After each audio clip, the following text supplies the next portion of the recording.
O STF liquidou completamente o Arthur Lira quando acabou com o orçamento secreto. O Arthur Lira de 2023 tem bem menos poderes do que o Arthur Lira de 2022. Só que alguns colunistas políticos não conseguiram entender esse enfraquecimento do Arthur Lira e falam que o Lira fez uma ameaça ao Lula, o Lira fez um alerta, o Lula tá na mão do Arthur Lira, e eu não vejo nada disso. Na minha opinião, o Lira, ele é um aliado do Lula, porque ele não ganha nada assim no adversário. E eu vejo que aquele alerta que ele falou que o governo não tem base no Congresso, na verdade, ele está falando sobre ele próprio. Olha, eu não tenho os mesmos poderes que eu tinha em 2022. Eu não consigo garantir a mesma quantidade de votos que eu garantiria se nós tivéssemos no ano passado. Então é pro governo se mexer. E na sua opinião, o Arthur Lira, ele é um aliado ou um adversário de Lula? Compensaria mais para o Lira ser oposição ou base do governo?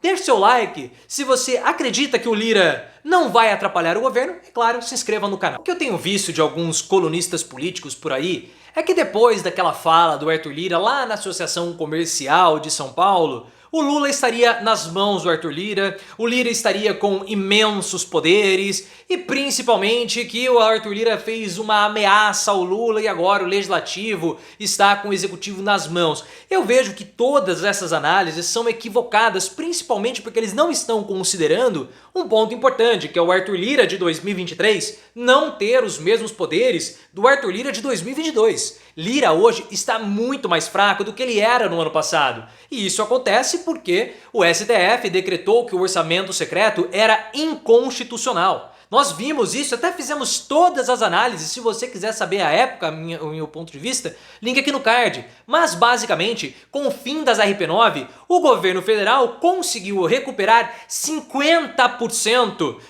dos 19 bilhões de reais que eram destinados ao orçamento secreto. O Legislativo ficou com os outros 50%, né? Então ficou aproximadamente aí com 9 bilhões. Só que esse valor não foi todo para o Arthur Lira. Na verdade, foi aproximadamente uns 10%, porque a maior parcela desses 9 bilhões do orçamento secreto estão com as lideranças de bancada. Então o que acontece? Todo o poder que o Arthur Lira tinha como primeiro-ministro brasileiro caiu por terra. Ele já não tem mais esses poderes. E a dificuldade que ele tem para poder negociar, para poder pressionar o governo, está muito menor. Até porque o governo federal também tem os seus mecanismos de negociação, que no caso são as RP2. As RP2 são as emendas alternativas ao orçamento secreto. E você acha que o governo não tem bala na agulha para barganhar? Claro que tem. Para vocês terem uma ideia, nesses últimos dias começou a correr um burburinho nas redes bolsonaristas de um deputado chamado Ubiratã Sanderson, ou Sanderson,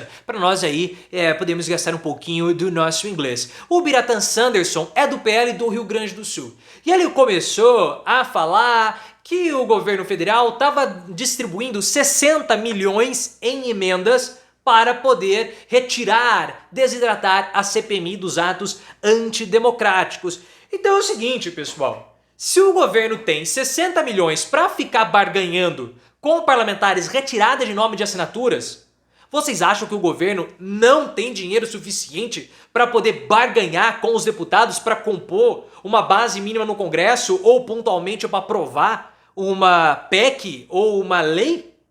É claro que tem, é óbvio que tem. Então esse pessoal que fica achando que o Arthur Lira tá mandando no governo estão completamente equivocados, estão démodé, estão pensando que ainda estão em 2022, só que o governo é outro, as relações de poder são completamente diferentes. E eles estão falando isso por conta do discurso do Arthur Lira, que eu particularmente não sei se foi um discurso de ameaça ou de alerta. Eu estou mais inclinado para um discurso de alerta. Lá na Assembleia, na Associação Comercial em São Paulo, o Arthur Lira falou o seguinte: olha, o governo ele não tem base no Congresso. Não dá para aprovar os projetos como o governo está pensando em aprovar. E alguns viram como sendo um alerta do Lira para o governo ou uma ameaça. Mas talvez o Arthur Lira ele esteja ou estivesse falando dele próprio. Talvez o Lira tenha alertado o governo falando o seguinte: olha, eu não tenho mais também os poderes que eu tinha em 2022. Eu não tenho mais a mesma força. Não adianta só esperar e só contar comigo porque eu não vou conseguir armar toda essa quantidade de votos necessárias. Porque o site O Bastidor, tudo bem que é uma fonte bem secundária, não é um Globo, não é um UOL, não é uma Folha de São Paulo, a gente sabe de tudo isso. Mas eles falaram que o Arthur Lira parece estar calibrando hoje qual é o seu real potencial de votos na Câmara dos Deputados e quantos votos ele pode de fato entregar. Porque o Arthur Lira, com o final do orçamento secreto, ele perdeu o controle dos deputados. E não é que agora eles estão traindo o Lira, não. Só que como nós falamos no início do vídeo, o que acabou acontecendo? As emendas do relator agora, uma parte diminuta, estão nas mãos do Arthur Lira. Ou está nas mãos do Arthur Lira, do presidente da Câmara e do presidente do Senado. A maior parte está com as lideranças de bancada. Então o Lira não pode mais garantir, ele, sozinho, 50 votos, 100 votos, 200 votos. Agora não é mais assim. Porque ele não tem mais o poder de barganhar. Então talvez o Lira esteja dando um alerta para o próprio governo. Eu não tenho esse poder. Vocês vão ter que se mexer, porque não adianta esperar de mim esse movimento. Porque eu vejo também, pessoal, que o Arthur Lira, ele é um aliado do Lula. Claro, não compensa para o Arthur Lira ser um adversário. Não faz o mínimo sentido. O Arthur Lira não ganha absolutamente nada sendo um adversário do Lula. Para ele compensa muito mais estar junto com o governo, conseguir posições estratégicas para que ele atinja os objetivos dele municipais que nós vamos ter no ano que vem. Fora que com o Arthur Lira, aliado do Lula, ele consegue equiparar as forças em Alagoas, porque o Renan Calheiros é um aliado do Lula e é o principal adversário do Arthur Lira em Alagoas. E não podemos esquecer que o Renan Filho, que é filho do Renan Calheiros, foi governador de Alagoas, agora é senador e foi alocado ao Ministério dos Transportes, está no Ministério.